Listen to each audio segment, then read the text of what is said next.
Plaster কি সঠিক নিয়মে হচ্ছে?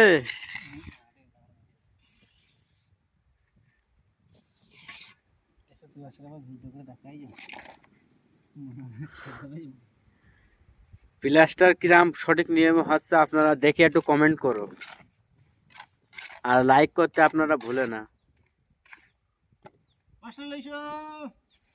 মশলা শেষ। এখন আমার ওই কোনতে মশলা নিয়ে এসে মিস্ত্রির কাছে দিতে হবে। এইসব কাজ করা যে কি জ্বালা।